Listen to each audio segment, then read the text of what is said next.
iPad. Somebody's recording. Yes.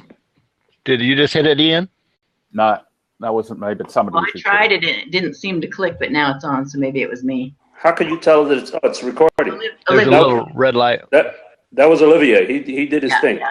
All right, so let me. I'm going to do a little reading. Hopefully, I won't be too much of a distraction. But for those who have joined us today, I'm happy to announce that we are launching our latest book today with 14 thought leaders.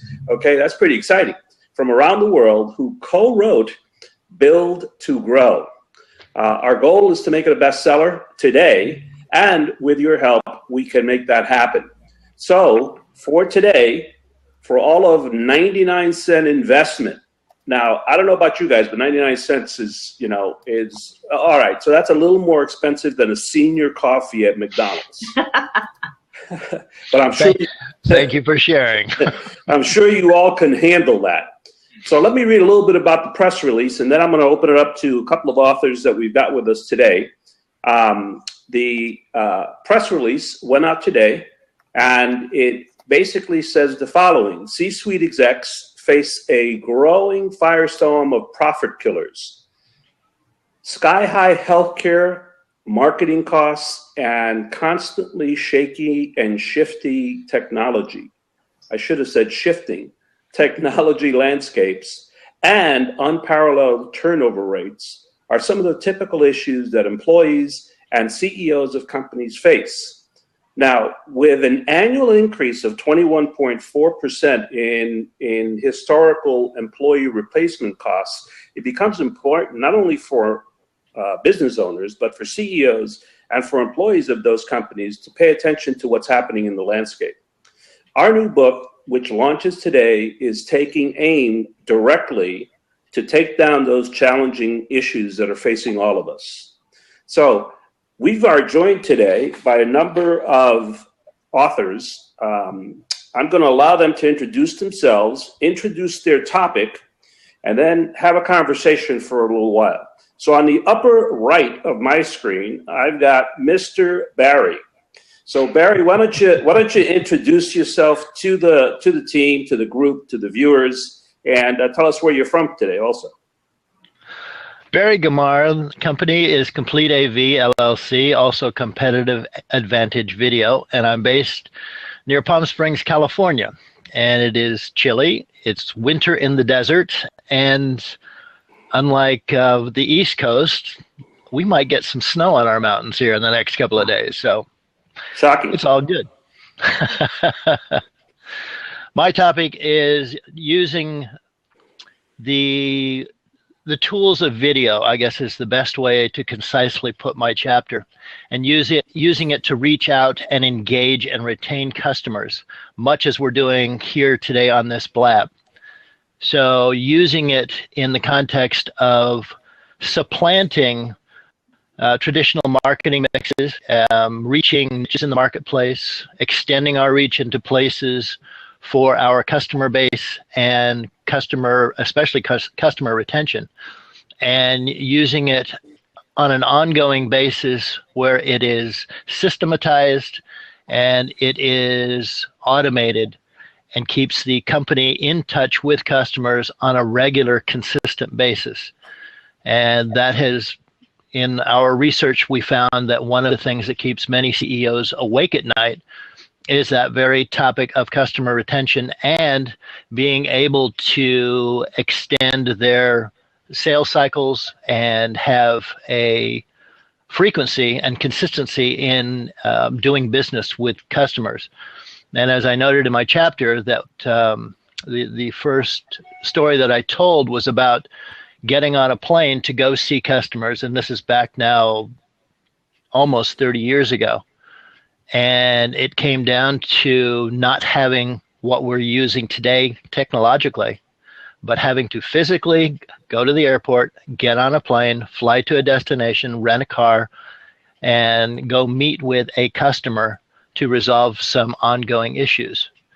So with the technology we have at hand today, we're able to systematize it, we're able to can it, where it is sitting on a server We are able to fulfill the customer's requirements, their needs, their ongoing concerns, and we can do it in a much more face-to-face, even if it is recorded, manner than we used to be able to with either print and mail, direct mail especially.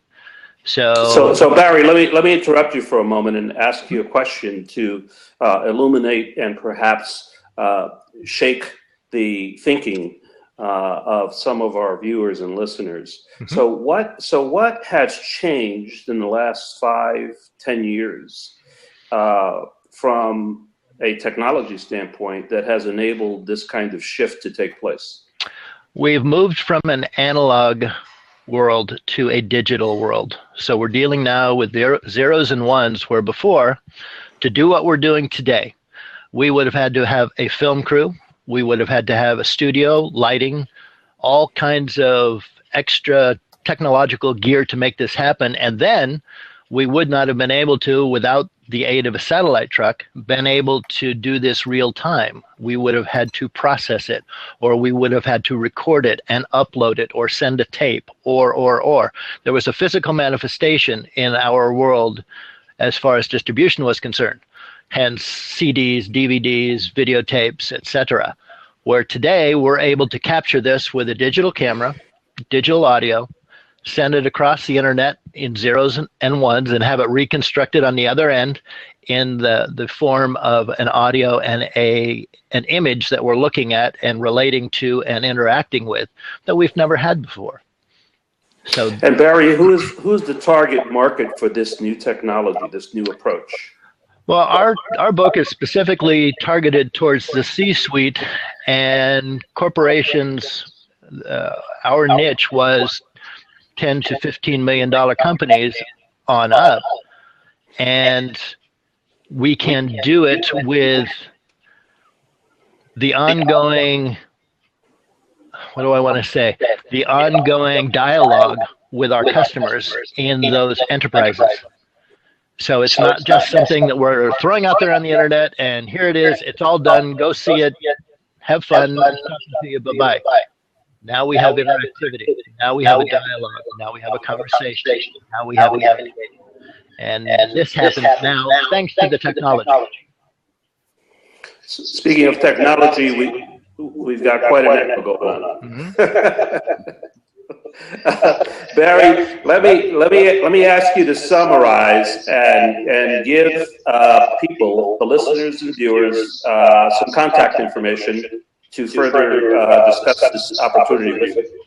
Easiest way to contact me is the website completeav.net, and the email is completeav@earthlink.net, which I can pick up anywhere in the world. Okay, very good, Barry. Thank you. Very well. Let me go over to Nikki. And Nikki, let me review just very quickly, and then I'll turn it over for you to introduce yourself. I love the title of your chapter, which says, "Get Off Your Assets, Innovate Now." What is that about? That's talking about having people who are already in the process of doing all kinds of content management, and they don't know any better to get it out there. And so what I suggest to people is take what you're doing already, whether it's going to a trade show, giving a presentation, doing a sales pitch in front of one of your potential clients, and video capture that. Some of you are already doing that, but the video stays in the can. And so what I'm suggesting is taking the stuff that you're already doing it and repurpose it. So you cut it up, you chop it up into pieces, and you turn it into a book, you turn it into podcasts, you turn it into social posts, you turn it into a membership site so you can produce some residual income by completely fulfilling more content over time, so that it's something that's of value and it's something that you don't really have to touch again. So we're just saying, capture it once, cut it up, send it out everywhere in every format, however anybody wants to consume it, and there you are when they're ready. Nikki, for the benefit of everyone who's hearing and listening, and I apologize for the audio, but I think it's my iPad, I've been told. But let's continue and carry on. Where are you calling from today? I'm in San Diego, And it's actually cooling down here. It's almost 65. So I'm wearing my slippers. That's pretty funny. Yeah, we've had a heat wave. It was up in the upper 80s for a long time, and it's kind of a relief. So, Nikki, in terms of your chapter, if I had to change my thinking in any way, what would it be? It would be repurposing what you're already doing with the mindset of taking advantage of the technology, as Barry was explaining, and knowing that the majority of people are now initiating any kind of research for a purchase and or purchases on their tablets and smartphones. So everything is electronic. Digitized is the way to go. It's, multi-billions of accounts are shopping online, and you need to be there. You need to be where they're looking for you. And it's no longer direct mail. It's no longer just the trade shows. And what key strategy has been working most recently to help people be found? Well, it's the basis of combining your efforts. So you can do some paid advertising, which is kind of a traditional model. It still works to an extent, but being out there socially, you want to increase your social influence score. And what that means is that you can be found on multiple platforms, not just Facebook, not just Twitter. You're being found on Pinterest, on Instagram, on LinkedIn. You're being found in various and sundry places where different target demographics are consuming their content. And if you're the type of company that appeals to millennials or appeals to boomers or whoever, you need to find that out and basically go out and be everywhere and then test it. You do A/B split testing, and you do all kinds of testing and target monitoring, and then you figure out, where is my audience actually responding and engaging with my content and converting to sales. So, Nikki, you introduced a concept that I like a lot. For those of us who have never heard it before, what is a social influence score? It's basically how the algorithm of search engines find you based on your activity online. And it's not just Google. Twitter has sort of an algorithm that they use. There are different softwares that are actually capturing these scores. I don't want to single anyone out because it's a moving field. But basically, if you're out there and you've got several followers on Twitter and you've got several subscribers on YouTube and you've got a lot of connections in LinkedIn, each time you up that game, it counts in your favor. It's almost like having, a full deck of cards instead of a hand of 5 or 7. And you can help companies and individuals with that score. Yeah, absolutely. That's awesome. Yeah. That's awesome. So how do people get a hold of you? They can reach me online I've got a special. My bonus offer is, how to double your business in 90 days. So it's 90 days it's 90days.multicastprofits.com. Multicast is what I'm talking about when I say cut it up, get it out there everywhere. Every device is able to find you in some capacity. Excellent. Thank you very much for So I'm sharing going to that drop off. I want to perspective. get Pat and or Joe back on, so I'll drop off. Awesome. Thank you. All right, great. Good seeing you. You too. So let's move on to the gentleman with the rabbit ears that look like they're white. Very nice. Very engaging. You look very official. You almost look like an astronaut, Ian. Wow. Fly to the moon. Wonderful. We are. We're on the journey together. Exactly. So let's take a moment, introduce yourself, where you're from, what you do, and talk a little bit about your chapter, Ian. Okay. My name's Ian Bosler. I'm based in Melbourne, Australia. And unlike Nikki, I do not need my slippers on. It's 35 degrees in our temperature, which translates in the US to 95 degrees plus. Wow. Okay, so it's a bit of a warm day today, but it's all right. Thank goodness for air conditioning. That's all I can say. Goes down. Absolutely. Yeah. So in Australia, I've got a company called Intertype, and we look at marketing and sales communication solutions for our clients. And we actually applied a whole raft of different approaches and technologies to develop our own marketing and sales communications. And that's really what I talk about in the book, is the three frameworks that we've distilled it all down to, that if you get these three frameworks working in any business, your business growth can kick off. Your marketing and sales communications process can be basically run on autopilot. And that just, once we twigged to that and applied it into our business, the difference to our business was just phenomenal, and continues to improve down the track now, which has probably been going a good 5 years since we started this approach. And it's just something that I'm very passionate about, and that's what I try to get across in the book. Now, with it, we look at, what I explore in the book is very much about how do you create an automated or an optimized and automated marketing and sales communications process. And then we look at the three frameworks that you should approach when you build the automated processes. And the three frameworks are, firstly, the first one is how do you attract new customers? So that's the first framework. Attracting new customers is important for every business. Okay? And it doesn't matter what channels you use, whether it's social or advertising, it's direct mail, advertising on TV or pay-per-click, content marketing. There's a whole raft of different channels, PR, you name it, they're all out there. And by the way, I believe every one of those work if you could put the effort into understanding how they work and getting it working for your business. So the key, though, is to find the right one for you and your business, and then optimize it so it works effectively.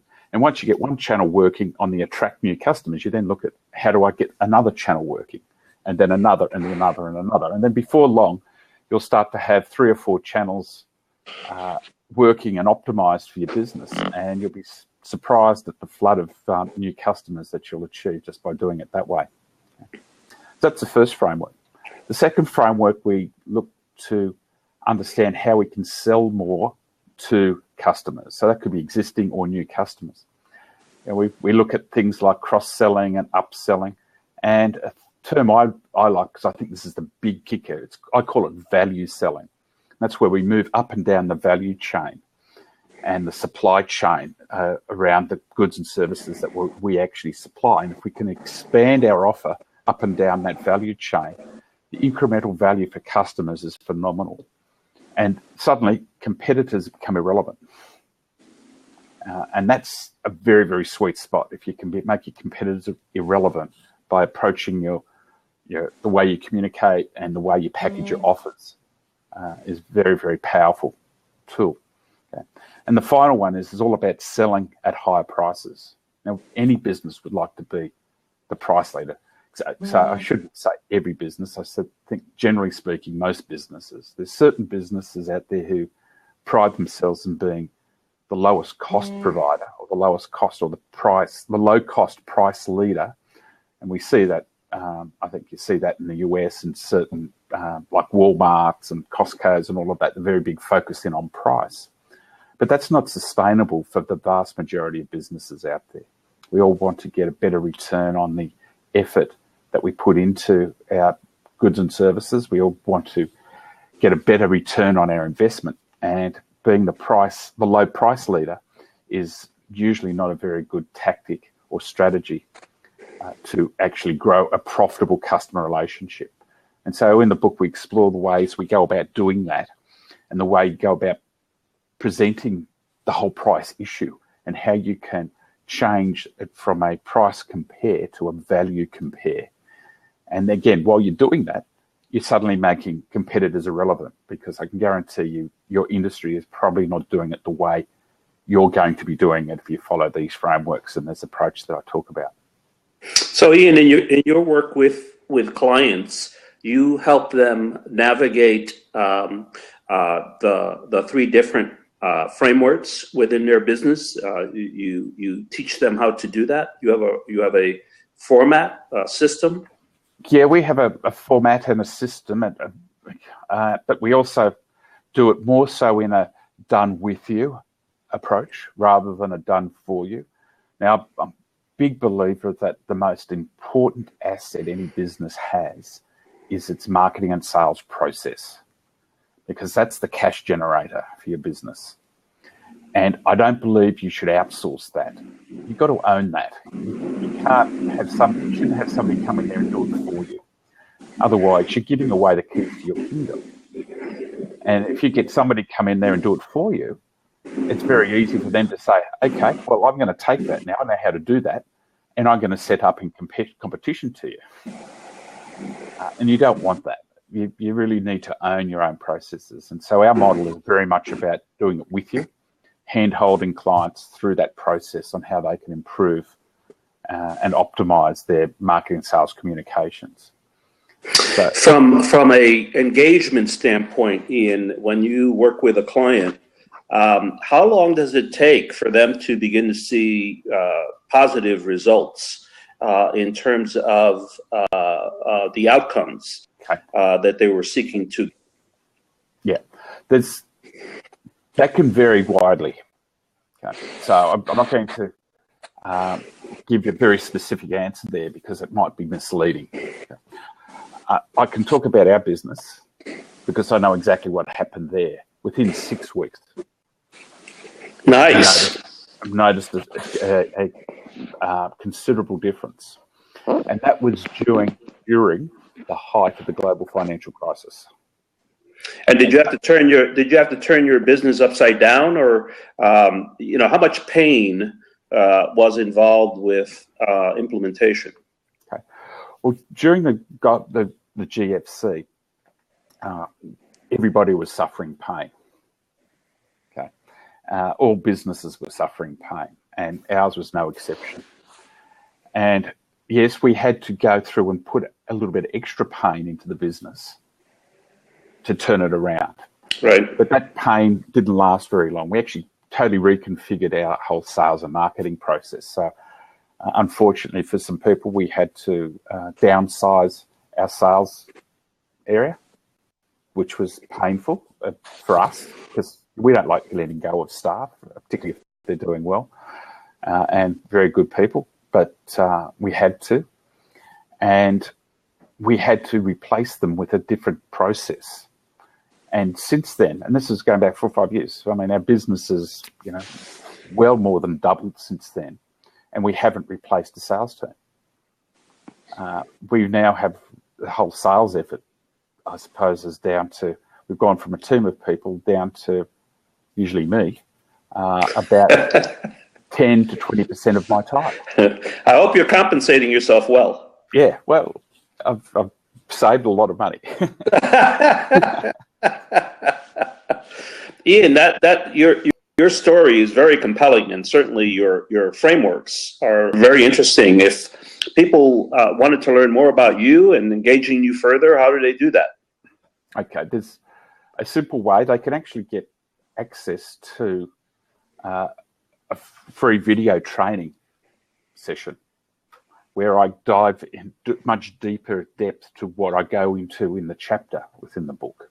Okay, so if they buy the book, at the moment, Kindle, 99 cents, very good deal. US, $1.38 Australian. So my Australian friends who are watching this, it's $1.38, unfortunately. But that will then give them access to this bonus. They can get that either through the book directly, or if they're watching this blab as an extra special bonus, if those people who can't afford $1.38, they can actually go and get the bonus. And they go to www.3frameworks.com, and that's the word 3, THREE, frameworks.com, and they can then sign up to actually get the copy or get access to that training. And through that, they'll connect up with me. Alternatively, they can go to our website, which is Intertype. That's intertype.com.au. So, that's awesome, Ian. Yeah. Appreciate your insights and certainly your participation being a key contributor to the group. We are very thankful for your perspectives. Let me turn over now to Olivier, who has joined us. Olivier, Hi. welcome. Thank you. So, Let's you know the drill. I know the drill. What's your story? Where are you from? And teach us a little bit about your chapter. Well, I'm originally from Paris, France. I moved to the US with my wife, who is American, and have been here for something like 18 years. So, and I have been in social media for the last 8 years. Started after a car accident, and just to try to find a job, created a group called Linked HR. And that group was not the first HR group. I was very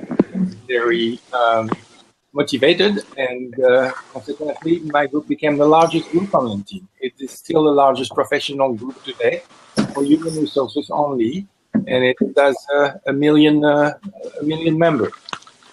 So I started with other groups. I'm the founder of the largest energy group, the largest career management group, the largest golf group, though I don't play golf. I have been doing a lot of groups for corporations. We have our company has grown groups for IBM, for Oracle, Salesforce. So, and from them, obviously, learn a lot of experience. So social media in general, not just LinkedIn. And that was early this year. I started on Twitter. I have now more than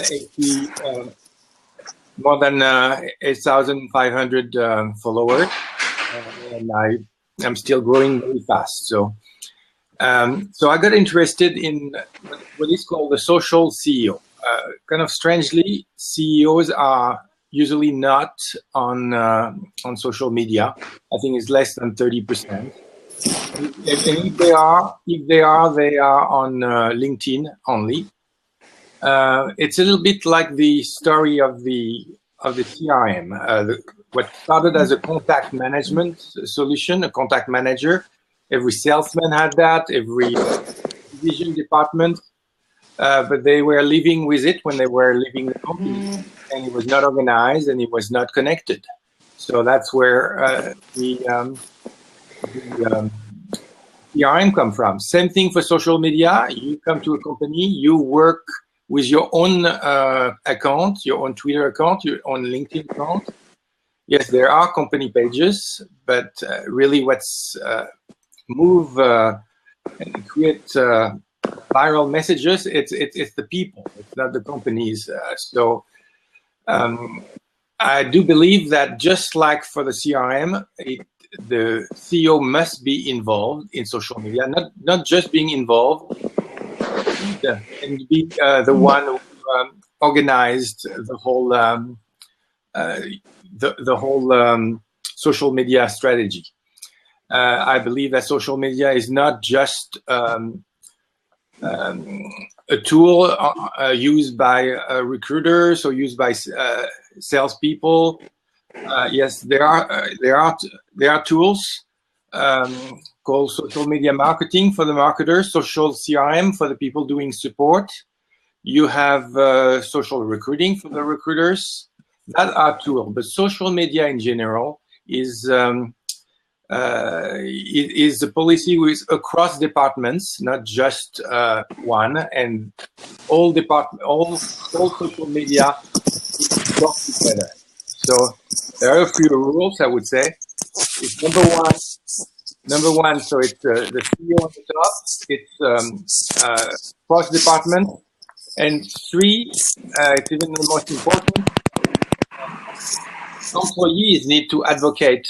Be the advocate for the company. So you need to involve them. So based on that, I've developed kind of a 10 steps program to get to social media leadership, starting by the CEO, who is putting together a team.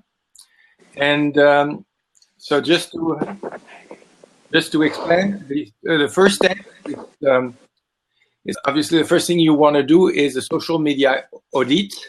You start with that, trying to know what's the strengths of the company, where are the influencer here, where are how the competitors are doing.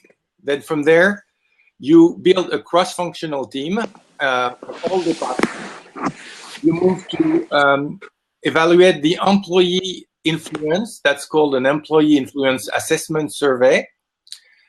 At that time, you know how strong you are. You can go to the next stage, do a content management plan. A lot of content in a company, but nobody have access to it. So put it together and find a way that is easy for employees to share it, to retweet it. Obviously, because of you trust your employees, you need a social media policy, not one which is very strict, because it discourages employee to use it, to use social media for the company. What is better is to have an open one, where you make you train people so they know what they can do or not do. Strategic planning come next, and when you have a strategy, you need to work on skill and talent development, because you need to have all the you find on some departments some people that are not sufficiently trained, and they should be at the head of the social media movement, I would say. Yeah. Olivier, let me ask a question. In your experience and expertise, who owns that social media strategy inside of a company? I believe that if it's not the CEO, for a smaller company, it should be the CEO directly, but he is assisted by two people. One with, in social media, you have the social and the media. So the media is more the content management. So somebody who can go in various departments and try to find what can be shared with the outside. And you have the social guy. The social is the one who do all the campaign. It's the campaign manager. He's the one who send messages and he's the influencer of the company, I would say, the main influencer. So, we speak here a lot about viral messages. Nothing is viral. It's about knowing the influencers in one field. If the same picture of a cat can be all over the world or never be seen, and the reason is, one, it went through an influencer who liked it, who sent it to all the influencers. So that's what you need to find, is who are the influencer within your company, to which influencers they are talking to, they are speaking with, and that's the basis. There's no need to do big email marketing campaign where you address tons of people. Social media is about finding the right influencers. You don't need to know a lot of people, you need to know the right people. But I think it's true in any networking type of movement. So what would you consider, Olivier, to be the biggest risk in the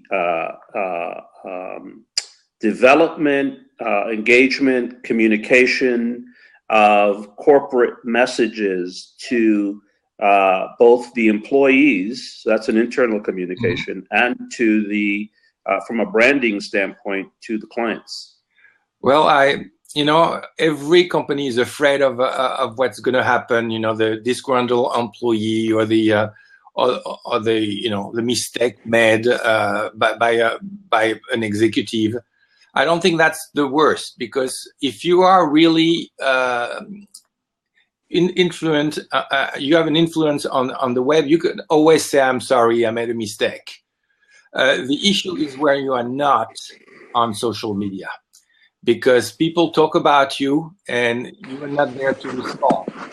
So whatever the is to be on social media, it will always be lower than not to be on social media. Because if you have a crisis, the crisis happened with people within or not on social media. it's the people who get out the crisis the faster are the one who know how to, to present themselves better. So. Very good. Thank you. Olivier, how do people get in touch with you to learn more about your strategies, techniques, and approaches? Well, the best, my life is around LinkedIn.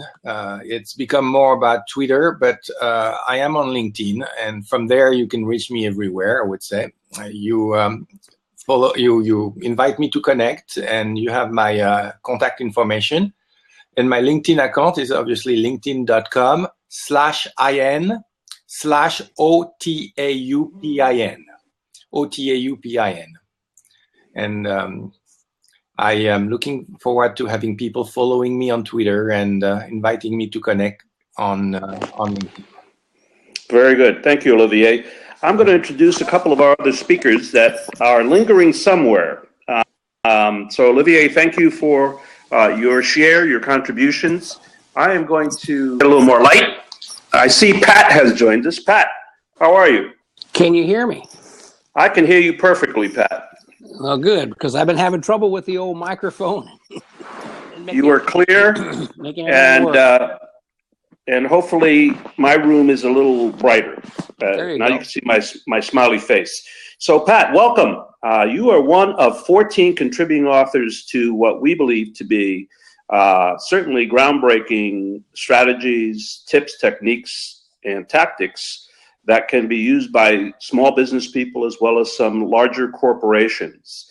So what would you like to share with our audience today in relationship to you, where you're from, what you do, and what can you share from your chapter that can help our folks better understand what you do?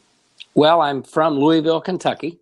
I am a manufacturer of therapy equipment that's used quite extensively in the horse racing industry and the performance sports world.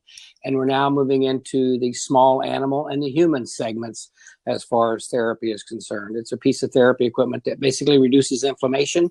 And by reducing inflammation, we relieve pain. And that's a very big deal to a lot of athletes and to a lot of people. How I became involved in this particular group is by virtue of going to some summits and some live events dealing with marketing and how you build your business and things like that. And I used the tools to, in fact, help my business grow. And then I participated in a couple of books and participating in some masterminds, which we are members of, and became very interested in that aspect. My world has been pretty much one of social media. When we built our business, we used video, much like a lot of folks have done, but we used video extensively and interviews and all that type of information. And we one day learned after about 5 or 6 years on the road in an RV that everybody was coming through Facebook. One way or another, we were doing our business through Facebook. And so we really started paying attention to how Facebook worked, Twitter worked, various methods of social media, email, and everything involved. And we just found that if we managed all of those channels, a lot of people talk about it as multi-channel marketing or multicast marketing. We kind of looked at it from a method of which people could communicate with us. We had to pay attention to all the different ways that people would ask us a question. They may ask us a question through an email that we would need to do something with, and they would also make a comment on Facebook, or they'd make a comment on Twitter, and we'd have to be able to answer and communicate with them in all of those different channels.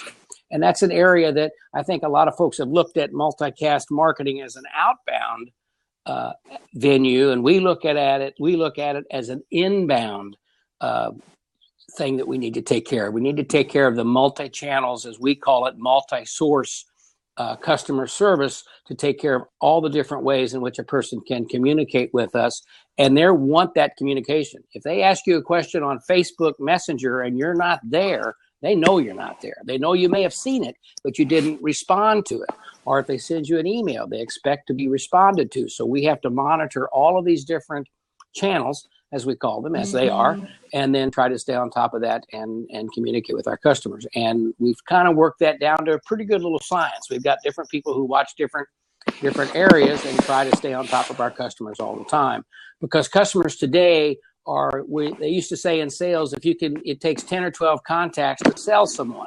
Today, people are going out and they are sourcing information. If they want to buy our piece of equipment, for example, they may go to the internet and look for 10 or 12 pieces of content to educate them, to verify what we're selling, or to verify. That's a pretty good issue with it, as to what we're selling, and before they make their buying decisions. So if we can be the one supplying that content, and we can be the one answering that question, we are in fact ahead of our competition.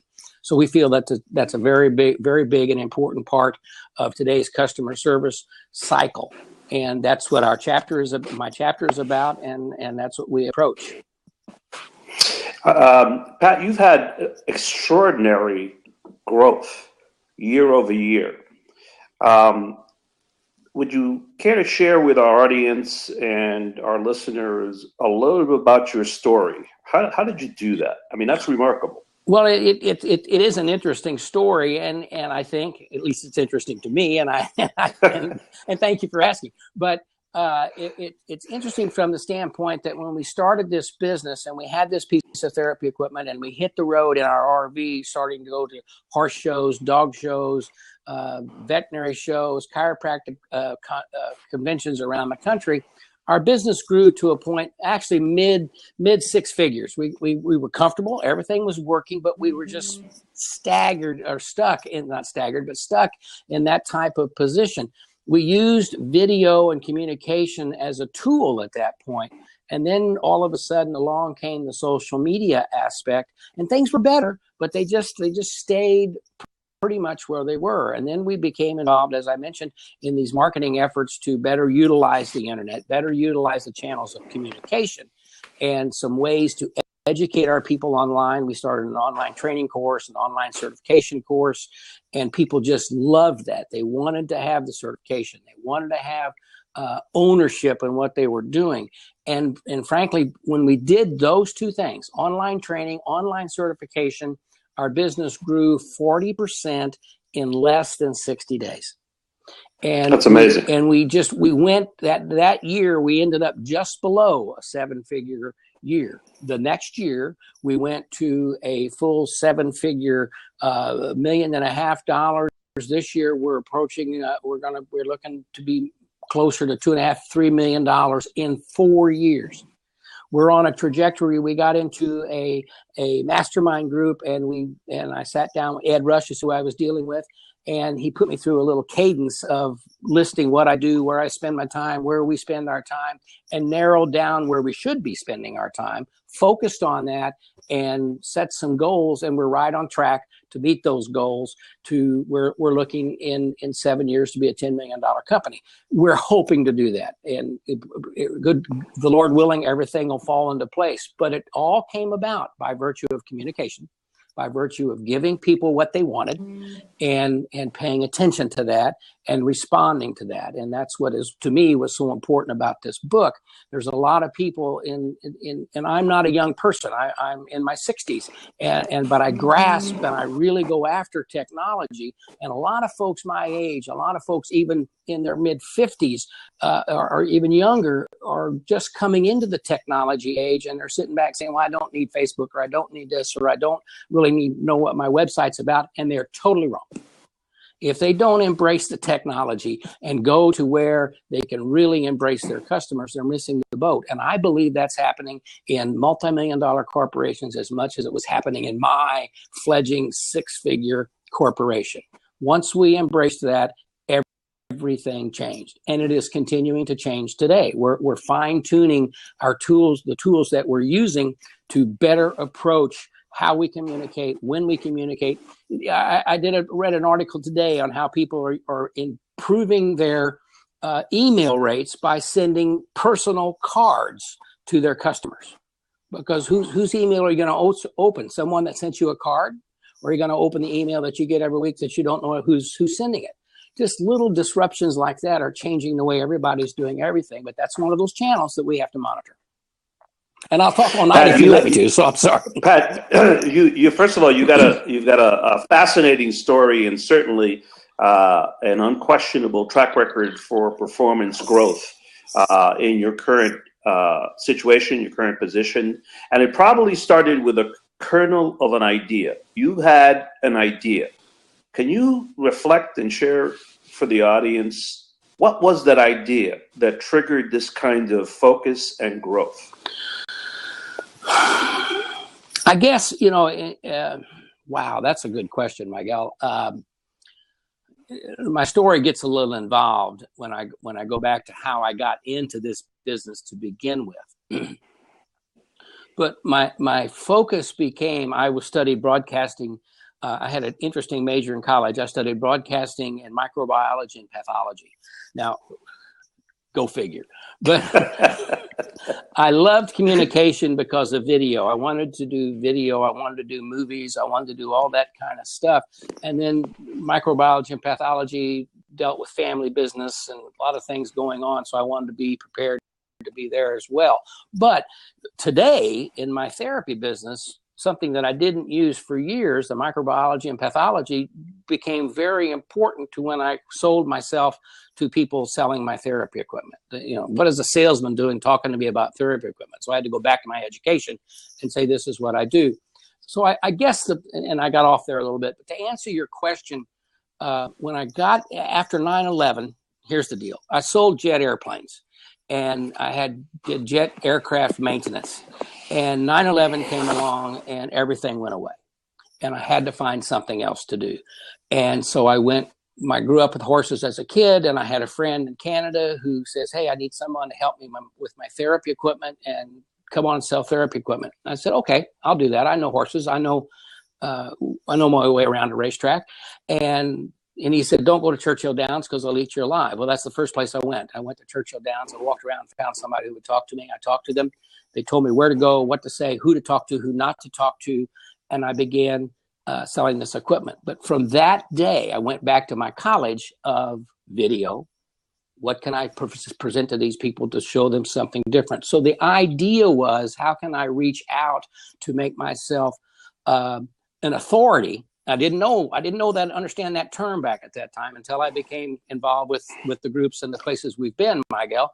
But then I learned, but I always made myself, stupidly so or ignorantly so, an authority in what I was doing. And when I got involved with these groups and they talked about how to make yourself an authority and present yourself as a professional, it just was so natural. And so I grasped onto that and applied it to everything I did every day in our business. And so that was the idea, to just focus. That is awesome. You have quite a compelling story, Pat, and certainly we applaud your involvement and participation in making this book a bestseller. And again, your story is just unbelievably strong, and you got some great ideas for the viewers and listeners to help enhance, stimulate, and grow their businesses. If people wanted to get a hold of you, Pat, how do they do that? Well, my company is MagnaWave, MagnaWavepemf.com. That's a mouthful. On the book, it's multisourcestrategy.com. That's pretty easy. Multisourcestrategy.com. For my bonuses if someone wants to get in contact with me, they can go there.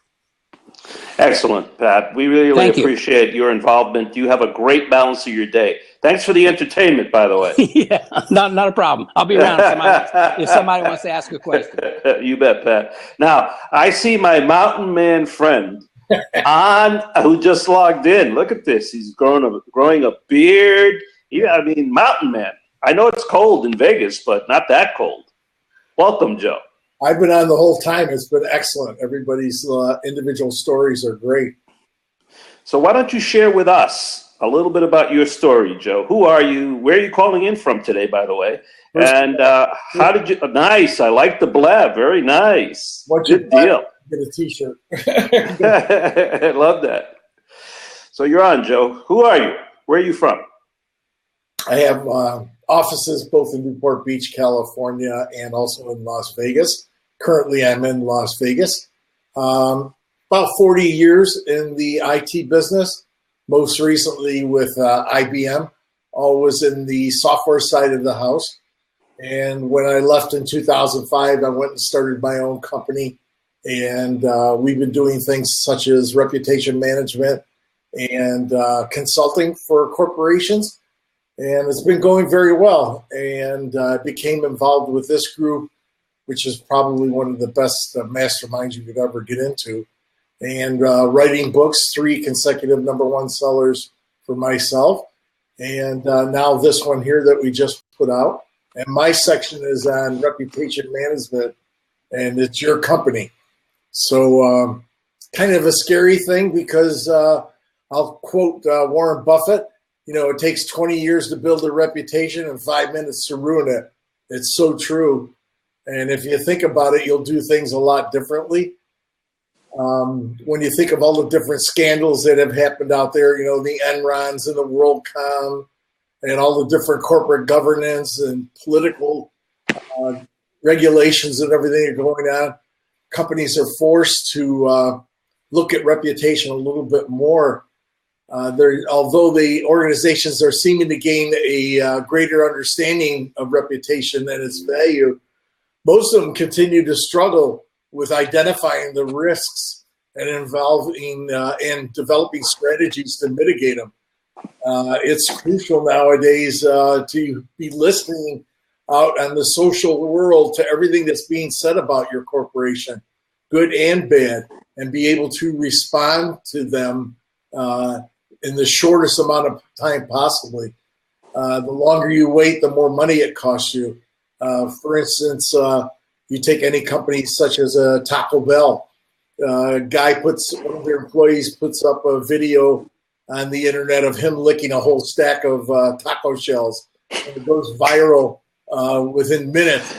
Well, if it takes them 4 to 5 days to get a hold of their lawyers, their marketing department, their advertising department to come up with a strategy, and their corporate executives, forget it. You just lost $20 million worth of business. They needed to respond within an hour with some type of plan of what they were going to do and how they could address this person's what they've done. And those plans have to be rehearsed and in place well before any incident happens, because if not, you don't know how to respond to an online reputation crisis. You're way behind the ball. And this goes all the way up to the corporate suite, and they have to be included in it and make sure there's practice drills whenever it happens.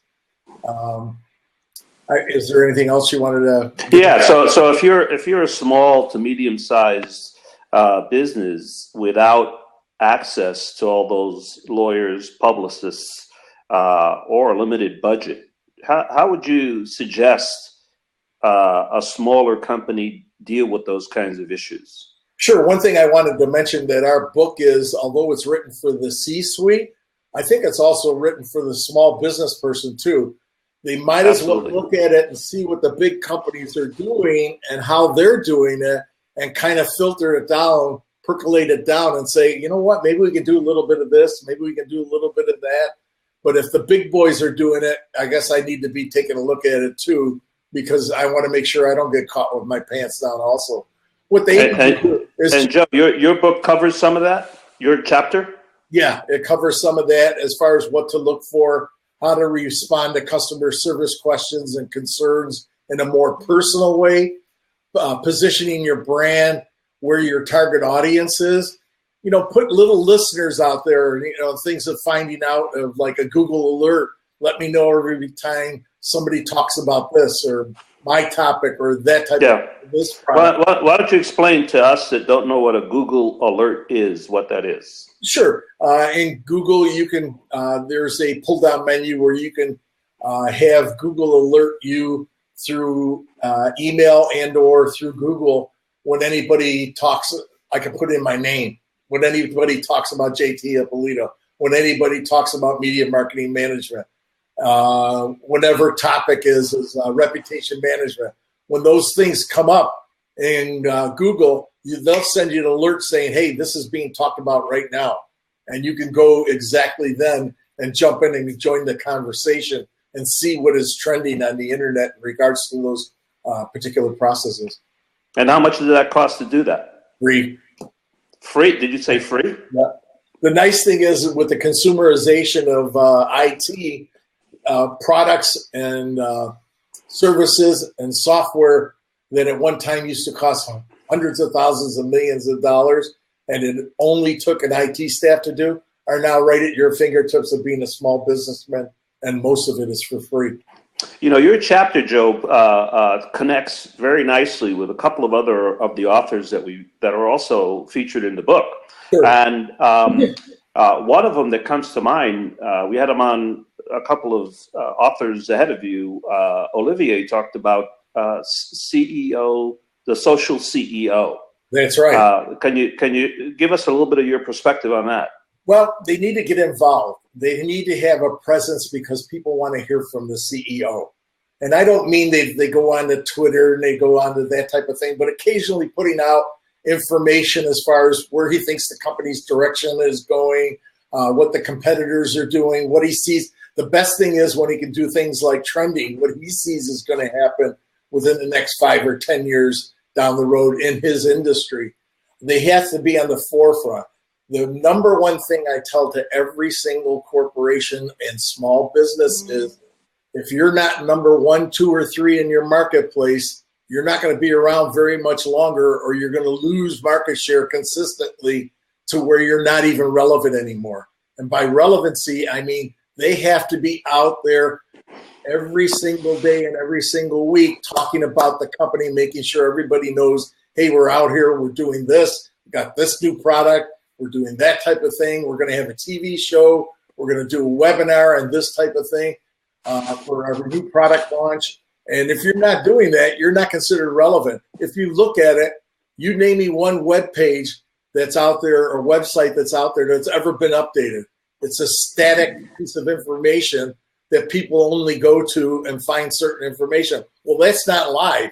That's just you on there. And you need to be upgrading that occasionally to make sure that your information is always right. When people look for it, it's up to date. And they need to know that it's there and you need to communicate. Otherwise, you're irrelevant. And if they're not talking about you, you're not responding, you're not even playing games. You're not even in the game. That's great insight, Joe. Before we conclude with your comments and remarks, what one thing, if you had to leave the listeners and viewers one strategy for 2016, which is only about 2 weeks away, that they should be looking to implement like in 2 weeks or less, what would it be, Joe? 2016, you got to get on board and start getting out on social media and talking and reaching out to your clients in your niche and in your market, because those are the people that are going to be buying from you, and respond to things and help them, lead them. Maybe they don't understand everything that's going on in your marketplace, even though they use products from your marketplace. Lead them along, give them something to come to you so that you don't have to chase them. And what I mean come to you is they'll start getting more and more information from you, and they'll get deeper and deeper within your company. And then when it's time to buy, they know exactly who to go to. They're not just out there, wandering around trying to figure out what's on this website, what's on that website. It's the actual information that you're having a conversation with. And Joe, why don't you share with the audience, how do people learn more about you, or how do they contact you? Yeah, sure. I also put it in the chat on the right. I can be reached at jtippolito.com. I also have Sync Media Network, which is SYNC Media Network.com, which is our broadcast television and also reality shows and independent films. And the main corporation is Media Marketing Management, MGMT.com. And on either one of those sites, if you have any question at all, I'm always free to help give free input back. There's a calendar on there that you can set the time and date you want to chat. We'll get together and chat. Give back to the community. Very good. Thank you, Mountain Man. Yeah, you're welcome. You're looking awesome. Thank you. All right. All right. Looking for a couple of authors, if we still have a few.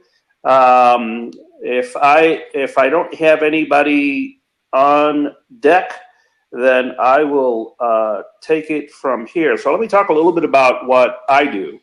I work in the area of, leadership training, sales management training, and help with the foundational assistance that both individuals and companies need in order to enhance performance. So what are those, for the purposes of the book, where did I focus on in terms of this book and 2016 and beyond? So I'm a certified Talent Smart coach, consultant in the area of emotional intelligence. One of the things that gets in the way of people's success is having low levels of emotional intelligence.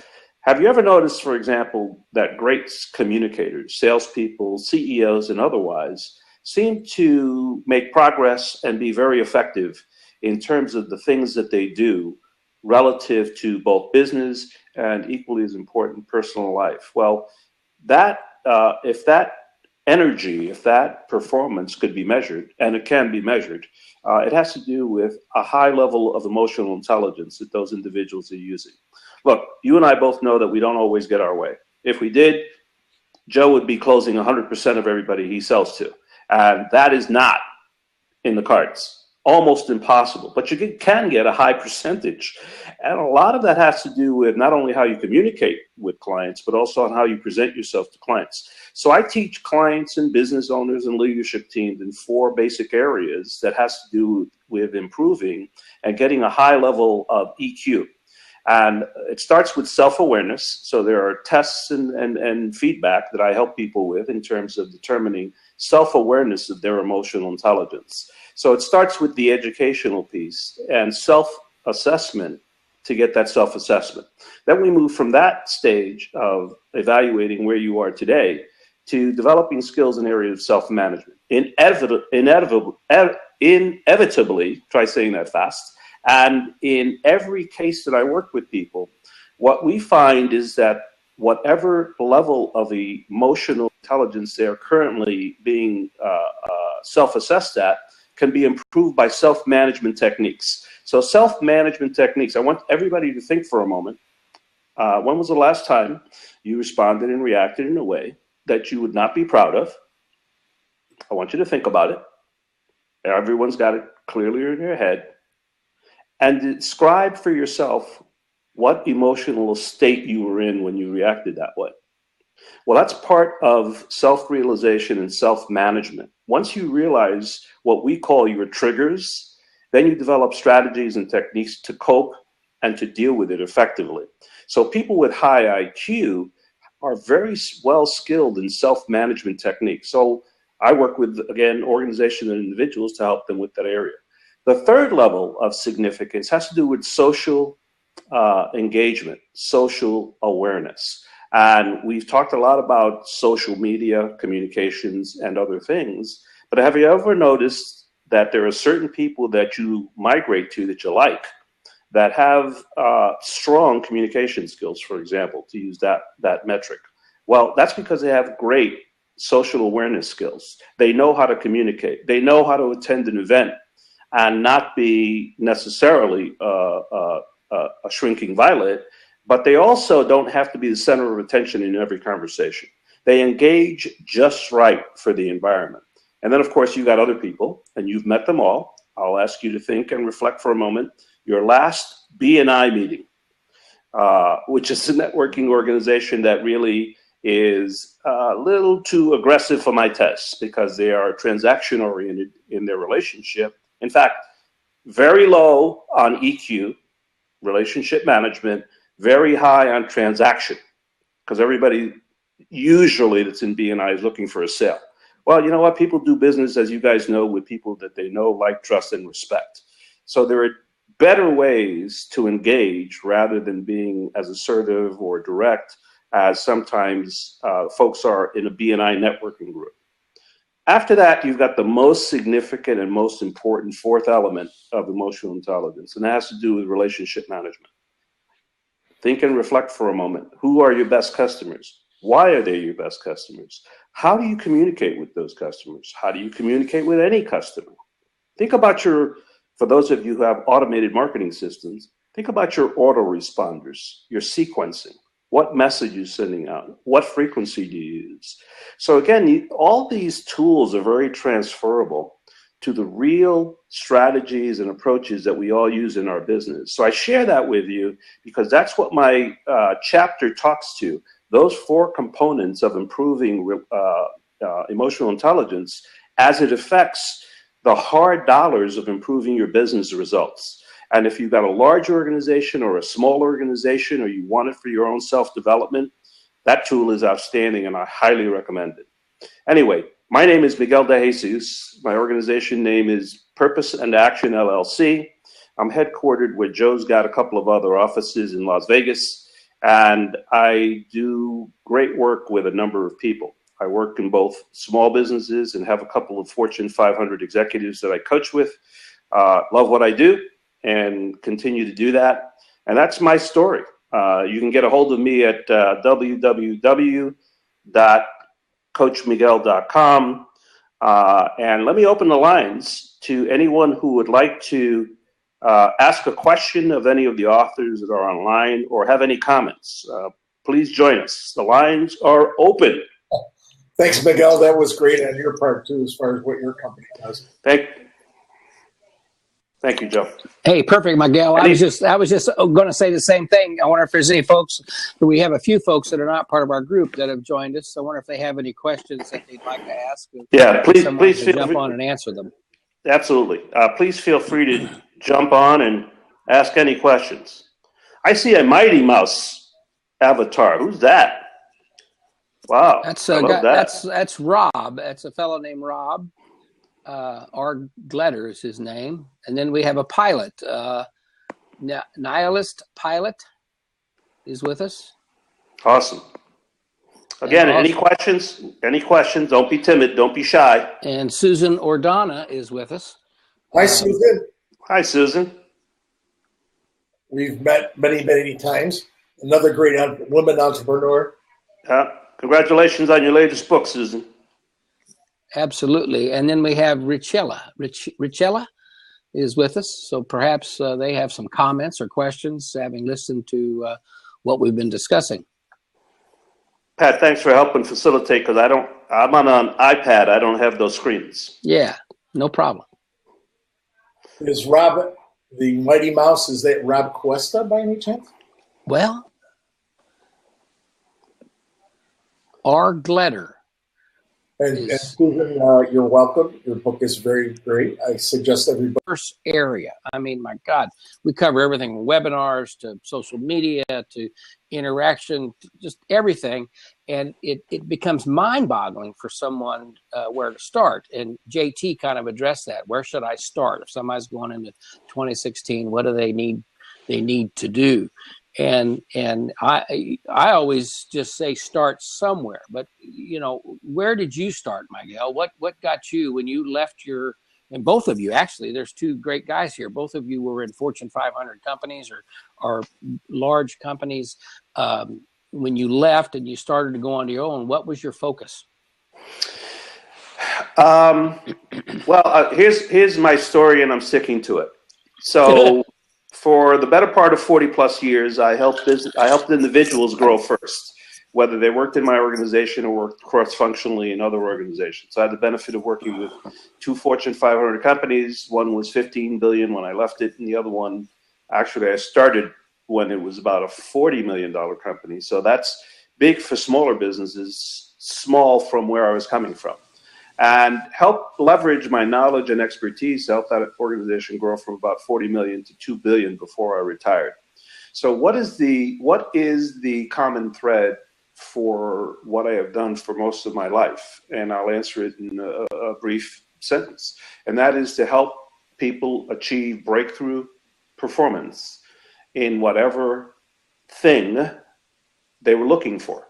Now, that could be a business thing. It could be personal development. It could be obstacles, overcoming them. It could be hurdles. It could be developing strategies. So whatever it is that they needed, I served as a conduit to not only assist them with it, because I had the skills to do it, but also to help them achieve a breakthrough.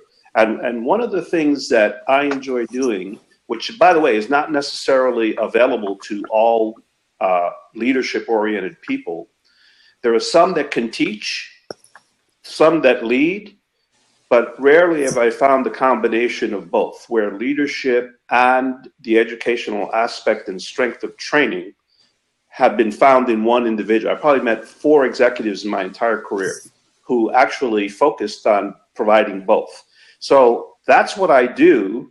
The why I do it is to help people achieve their breakthroughs. And I really enjoy the journey.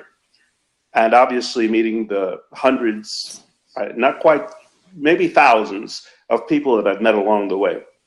So you've had interaction with those folks to a very intimate degree. Yes. So that takes me, Plain Sight Video is asking a question. He says, I came in kind of late, but the best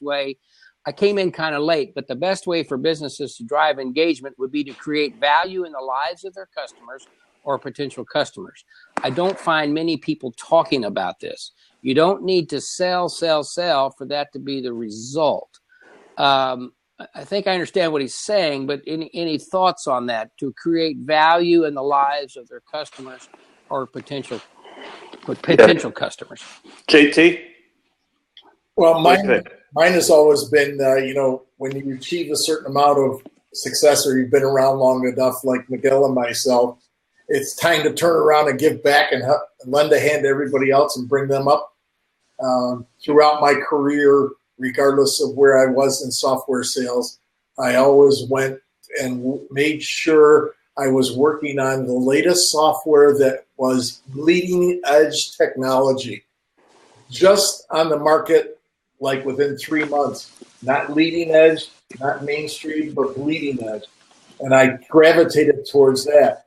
And I went after being the first person to go out and sell that to the first corporations that can use it. And as I went on through my career, I kept saying to myself, why can't the little guy or a smaller guy or a $50 million company find out about this bleeding edge products at the same time we try to get it out to these major corporations? Granted, they may not be able to afford it at the time, but at least make them aware of it and give them some free education about it.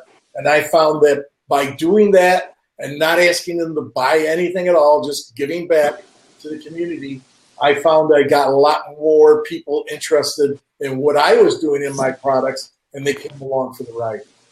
I think that's something that, and Nikki's coming in, but I think that's something that addressing Plain Sight Video's question when he talks about putting value in the lives of their customers or their potential customers. In reality, Plain Sight, that's really, no matter how we cut it, that's what we're trying to do in this book, because the today's world, everybody can be personal. Everybody can have value, what they find through the internet or through the digital marketplace. It's there. They can connect personally with Miguel or JT or Nikki or me or whoever it happens to be. And I think you're exactly right. And that's one of the things that fueled this, is so many people don't know, or they miss how to personally connect with their customers, to whether, we could talk about selling, which everybody's doing one way or the other.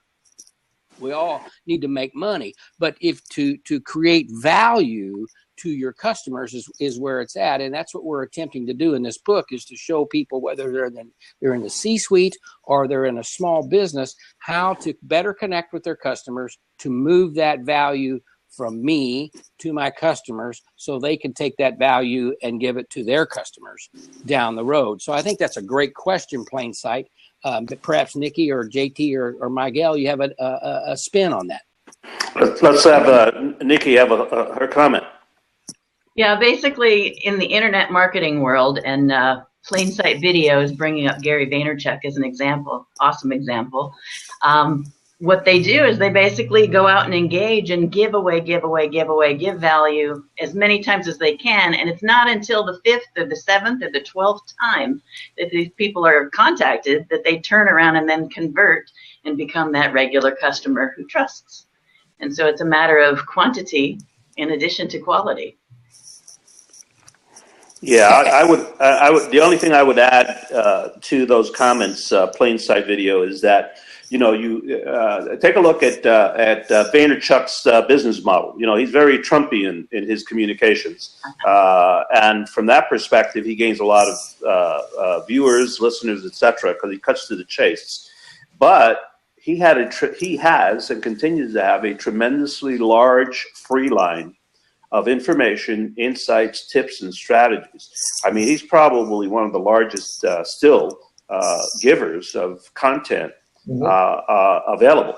And for those of us who've been in the community for a while, we all know that, once you've got your why, and Gary has communicated his why many times, and the what, he comments on the what, but what we all know is that you can't take the why or the what without the how to go execute. All right. There are many people that'll say, oh, yeah, I took this course XYZ and they learned a lot. They got some tips and strategies, some ideas that were tactical, but they fall apart on the tactics because they can't what? They can't do the how. And that's where specialists like us could help an organization move forward and go do the how. So when you take a look at all the free information that's available online and you really analyze it, they usually leave out the how. They don't give you the how.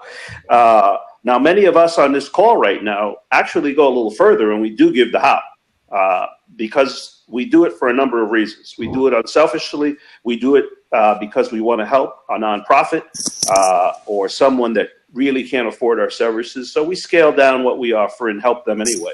So I think your example of Gary Vee is a good example of a massively free intellectual property line that he's been using for a number of years, which many of us in the book also use, and I think it's very helpful.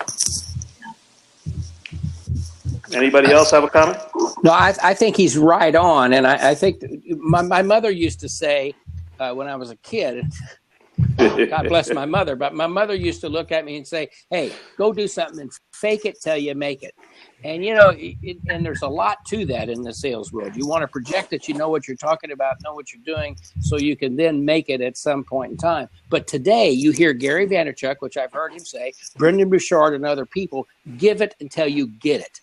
And so if you just keep giving to your customers, making them feel value, you will get what you need. You will get what you want if your product has value. Your product's got to hold up to what you're offering. I would not be successful in my business today if my product didn't work. It works. And by us giving and producing, just as you've shared, Miguel and Nikki and JT, you do that and you get what you need.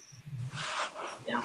And there's a little bit of pay it forward on that too, where you give and give and give. And if that person is not going to reciprocate or give back, they might be referring you on to somebody who's even better suited for you. Right. Plain Sight says he was strictly talking about Gary's wine business, but it doesn't. It plays everywhere. It played in his wine business because that's where he started, to talk to people, to educate them about his wines and what he was doing, and it worked. And then he realized, gee, I can share this with Pat, or I can share it with the other folks and help them grasp a hold of it and grow what they need to do. He hates Gary Vee, but he's highly intelligent,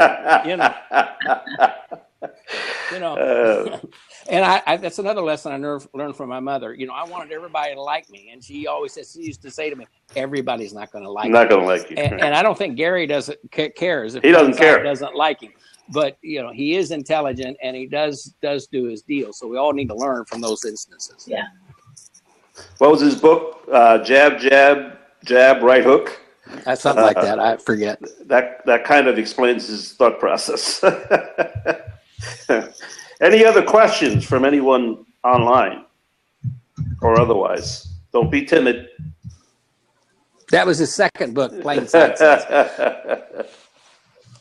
Boy, I appreciate the input, Plain Sight, but and thank you very much. Yeah. Thank you, Plain Sight. Chris, who's Chris? Where's Chris? Just to let everybody know also, our group here is planning to do this on a regular basis to give back and give information. So look for future blabs by us. I think it's kind of going to be interesting. Yeah, we're going to have a phenomenal summit coming up February 18th through the 21st. Did I get that right? Yeah. 2016. It'll be a phenomenal opportunity for many of the viewers, listeners, subscribers, and book purchasers to get further exploration at a deeper level of many of the concepts that we're sharing and discussing tonight. I think it's an important opportunity. We like the summit format because in a small period of compressed time from the comfort of your home, you can listen to experts and authorities in different areas of business to help you along with your business. What's nice is it's immediate too. This Blab platform, I'll give them another plug. We can get together and immediately talk about something that's topical that's going on. You know, remember a year ago, there wasn't a Periscope, there wasn't Hang With, there wasn't Mirrorkey, that type of thing. So things are changing so rapidly in technology. Which ones do you gravitate to? Which ones do you think are going to work the best for your business? And if it's happening so fast, as in the case of those three products within a year, it's good to have a product like Blab because we get right on it and let you know what we've experienced with those other products to let you know, well, you know, they work great, but all of a sudden Blab is out and maybe I'm not going to use Periscope that much or Twitter that much, that type of thing. Where do I want to gravitate to? That's the next big thing, what I call bleeding edge technology. Absolutely. You know, Testing. Yeah. when I started almost 10 years ago now, you know, we had the Yahoo groups and the AOL had stuff. And of course, if you looked at Yahoo groups, everybody thought, what are you looking for? Where are you going with this thought here? Are you in the gutter? Are you spending your time in the gutter? You know, that was the defense. And man, it has changed so much and so rapidly over the years that it's just amazing to where we are tonight to be able to sit here and do this and have this kind of conversation with these folks. Chris Sable is, I believe, with us. Maybe he's got a question. Little side note, when I started in the computer industry, the first computer that I sold was probably as big as your main floor of your house. Yeah. And was 1 megabyte and did nothing. So just think with your iPhone in your pocket today, how things have changed. So I've seen quite a lot over the years of what's going on. And our product life cycles back then were 6 or 7 years before you came out with a new product. Think of it today. What is it, 2-3 months? Oh, yeah. Plain Sight says analysts predict that video will be 75 to 90% of all online traffic by 2017. In my world, it's already there. Same here. You know, it just a little sidebar here, and Chris Sable's talking about First Blab, so happy to listen and see how people make the technology work. I use a software called BombBomb. Mm-hmm. And I'm to the point today that if someone sends me an email, I send them a video back. I've got in my Chrome browser that instead of writing them something, I just click the button and the camera comes on and I answer their video and send it back to them. What's that application, Pat? Well, repeat that for the benefit of everyone. Yeah, it's called BombBomb. BombBomb. And they have a whole platform where you can go on and do your videos right in BombBomb, or they now have an app that you can use it on Google Chrome. And so on occasion, I'll go to my little studio that we've got in our office and I'll record a video, then I'll upload it to Facebook or wherever we want it to go. But now I can just sit there and hit the button and respond to the video. This is what I think. This is how you need to treat this, or this is how you need to do that. And they love it. They love, as Plain Sight said, people love to have value. And it's incredible that they write me back. Wait a minute, you sent me a video and you used my name. You know, how did you do that? And my biggest challenge, and I'm thankful for this. My biggest challenge is I'm now dealing with 25 or 30 leads a day that come in overnight that I got to send these folks the video back. Say, hey, thanks for taking a look at our website, and if you have any questions, call me. I give everybody my personal cell phone. Give me a shout. Only 20% of them call, but still, I mean, it gets really. But they remember. Time consuming. Yeah, absolutely. Let me comment a little bit here on what Plain Sight. Let me just so you guys know, just graduated with my MBA, minor in electronic media production, and I'm not just some guy spamming your comment section. We didn't. That's pretty funny, Plain Sight. I don't think anybody on this call is taking it that way. So, Absolutely not. And you didn't have to give us all your over credentials. It's okay. You know. So thank you for joining us, and if you continue to comment on. I'm going to ask Olivier, who is probably listening somewhere. Olivier, I'm going to sign off and give you a spot so you can continue the conversation as long as you'd like. I'll be listening. I'll be somewhere, but here goes, Olivier. I'm going to sign off. Okay, we can do all whatever needs to happen. Hold on, no, you guys stay there. But I'm going to give a spot here to Olivier. So let me see. I obviously am not as technically qualified as Plain Sight. How do I go away? How do I make myself go away, Olivier? Well, you just hit the X. I did, and it gave me the option to hang up. I don't want to hang up. If you hang up, you'll still be here. You'll still be on the call. You're just hanging up from the screen. Oh, okay, bye, Miguel. All right, guys. Oh, you're back. Now you're back. I think in Plain Sight is one thing we learned, but not till later in life. If you can take advantage of wisdom and business pedigree of what all of us have had. You're up a little bit, Joe. Well, guys, I believe we have been here for an hour and 30 minutes. We can go as long as people That's want. fast, really quickly. Or if we want to cut it, thinking save some for another time. Good. We're not getting many questions from the audience, so unless there's more participation, I'd say let's catch them another time and do another session in a week. Yeah, I think we could do that regularly. Yeah. All right. Yeah, my only request is that we sometimes do it earlier on the East Coast. Okay. So those on the West Coast or Australia. And I know that's a problem for Ian and some of the folks. But so those of us on the East Coast are not always into home time. That gets a little tough once in a while. All right. We will. Talk to you soon. Thank you. It was nice having you. Bye. Bye, Thanks, everybody. everybody. See y'all. For your interest.